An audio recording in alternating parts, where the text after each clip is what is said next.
Alright everybody, and welcome back to my channel, and today we're going to be taking a look at the brand new 2021 Lemax The Witching Hour. Let's get into it.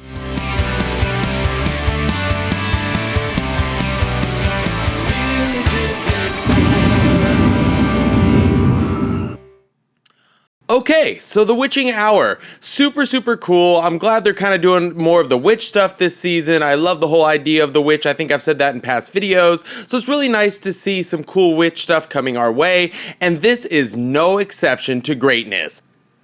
Now, before we get started, I do want to mention a couple things. When you open your box, there's going to be a separate compartment that has both your witches, and it's going to have a little clear bag that has your witch's sign. As you're going to see in this video, my sign is not hooked up to the house, and the reason is my sign is broken. It's missing the little square notch at the end that slides into the house. I don't know why. It just kind of looks like it was never there. I don't know. The house was brand new off the shelf. The house looks great, functions great, but it won't be in the video, the little sign piece, other than what you're looking at here, because it won't attach. So I give you these videos on first impressions right out of the box, and that's how it came. So anyways, we're gonna move forward. So let's jump in here. Of course, it was released in 2021, and it was a Michaels exclusive, and it's very easy to see why. I mean, who wouldn't want this house? The SKU number, this is used both by Lemax and Michaels. It is a SKU number of 15724. Now for some dimensions. It is 13.19 inches tall by 8.27 inches wide and 7.87 inches deep. So this thing is huge. I mean, it really towers, and it's going to be, it's going to stick out in the sense that it's going to be a lot taller than some of these other houses out there for sure. And with the witches going around the top, you're going to need a little bit of extra clearance. So if you're building your own display, keep that in mind. All right. Product type, it is Sights and Sounds, and it's made of a poly resin. Now let's talk power. This is going to be your standard 4.5 volt DC adapter. However, please do not put this on one of those multi-adapters, and the reason is the draw on this is 470 milliamps, and I believe those things, those multi-purpose adapters are usually somewhere in the neighborhood of 1,000 milliamps, which you'd never want to run it at, but you try to maybe run them around half to 3/4, something like that, keeping things safe. But this one at 470, you're going to be trust me, it's a lot better to use this on the adapter that it came with, or if you have a single 4.5 laying around, that would be a great choice. As far as turning things on and off, it has your normal, volume control switch all in one. I'll try to get that up there on the screen for you. But something to note as well here, where you plug this house in as well as where the switch is coming off is in a little bit of an awkward place for me, for my taste. It's kind of on the side. It's not really in the back like you would on most houses or even underneath.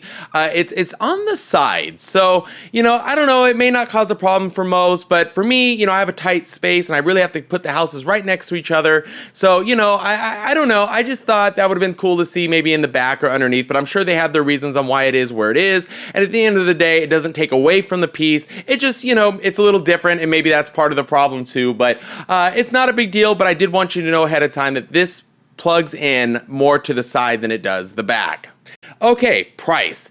It is $129.99, brand new off the shelf, where I got it at Michaels.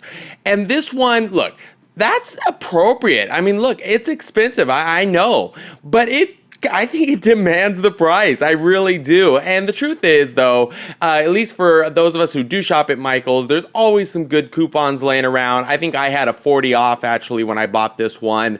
But even without it, this is definitely a must-have from this season for two reasons. Number one, we don't get too much, witch theme kind of stuff, but this is just killer. I mean, it holds its own. It competes with some of the best this year, and I truly enjoy it. So, okay, I think we've hit some of the, all the important facts here. So let's jump in now to the detail of the house. We're going to work our way from the top to the bottom. Okay, bringing you in right to the top, we have the witches that go around. So here's what's cool about this. A lot of times you need a lot of clearance for this kind of thing. The witches are actually pretty tight to the circle right around the top of the house there. They don't really stick off much further really at all. So as long as you have clearance for the house as far as your width, you should have no problem with these going around. Do be mindful of, you need clearance all the way around, of course, but it shouldn't be an issue at all. This is actually, I like it. It's nice, it's tight, it's a great, there's 3 of them. I enjoy it. You can see already, I'm already over the moon. So, okay, moving forward. And before I forget, it does look like the little top there that's spinning right in the dead center is slightly crooked. Mine was glued on sideways. I don't know why it was a little off center. They probably make a bunch of these and this one just happened to get through the cracks, but it is a little off tilt there. So it still functions for the most part just fine. You can see there's a little bit of a stutter, but I don't think it really has anything to do with that unless it's knocking it off balance. But anyway, it's not a big deal. And in fact, I didn't even notice it till I was actually filming this video. Okay, moving forward, we have this really cool clock. And here's what's neat about it.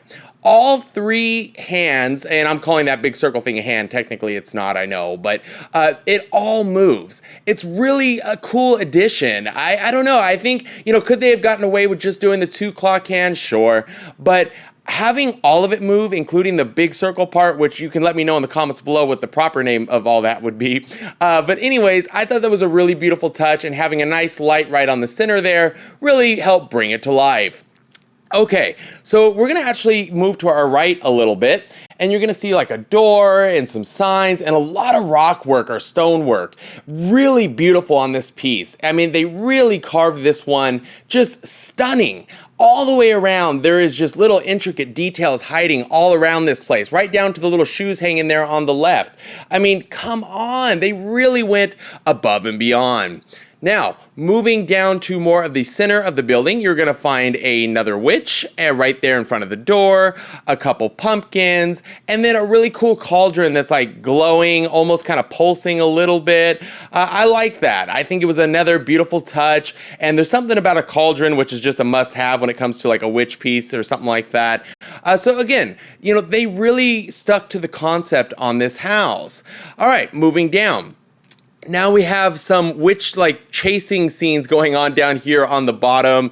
I think that's cool. Kind of reminds me of like, what is that one house? The Tunnel of Terror. I don't remember. I'll try to put the name in the bottom of the video. But it kind of reminds me of something like that. But it's really cool, and there's a lot of lighting. Not too many different colors on this one, but it's kind of like green, a nice green. I think there's like a blue light on the roof, and the rest is all going to be like that normal kind of, warm white. I guess it would be yellowish kind of color. It would have been cool to see some, more maybe of the blue or something like that, or maybe even some UV. Actually, probably would have been a great touch. But it's still cool. Those are just some afterthoughts, that I'm thinking about. All right, there's a lot of stonework here in the front as well. You can see some like tree kind of vine things going through. I mean, they didn't cut any corners here. Everywhere you look, there's really well carved out detail. And that's why it demands that $129.99 price, because you're really getting what you pay for here. I truly enjoy this one. I think you will too. At the end of the day, it's definitely worth the money. That's my opinion. I know it's expensive, but use your coupons, folks. Really. I mean, if you can, always try to, but I think you'll be very happy with this piece. And if you're into like collecting of the witches and stuff like that, or like Helga's hat, the new one from 2021, these would all go so well together. I think there was like a witch's hat gazebo kind of thing as well. I mean, there's just so many things, with the witch, it can just go for days. And I personally have a real warm spot in my heart for the whole witch theme. So I think this is a beautiful piece. Definitely a must-have. Oh, and the soundtrack is really good on this piece. It's clear, it's loud, and I'll be honest with you, it's kind of catchy. I don't know why. This one just kind of feels a little catchy to me. So hopefully you'll enjoy it too. But we'll go ahead and we'll hit the lights. You can judge it for yourself. I really like this piece. I thank you as always for continuing to support my channel. And as always, please don't forget to hit that subscribe button, and I'll see you on the next one. It's not